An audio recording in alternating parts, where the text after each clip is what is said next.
Okay, consider the following statements regarding Human Development Index. It is a composite index measuring life expectancy, education, and GNI per capita.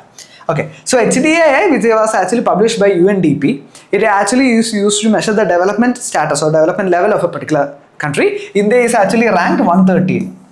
Okay, it's actually ranked 130th. The score is like 0.66. 0.66. It makes it middle. But remember the composition of HDI is important. In fact, it was actually asked in the mains exam, right? Inequality adjusted HDI was also asked. HDI is actually basically it consists of three pillars: health, education, living standards. Health is measured by the life expectancy. Education is measured by the years of schooling. Okay, average years that will be spent by the a particular student and a particular child in school.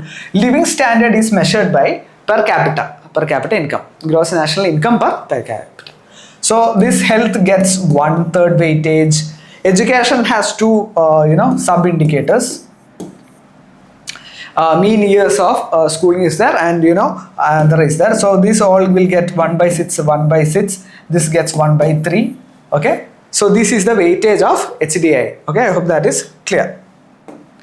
Okay, so that is actually mentioned here. Mean years of expected years of schooling. Okay, expected years of schooling is also here. Expected years, mean years, right? So this is how HDI is calculated for a particular country. Okay, so HDI is a composite index measuring life expectancy. Yes. Education. Yes. And GNI per capita. Okay, living standards, that life expectancy was health. Okay, so this statement is actually correct.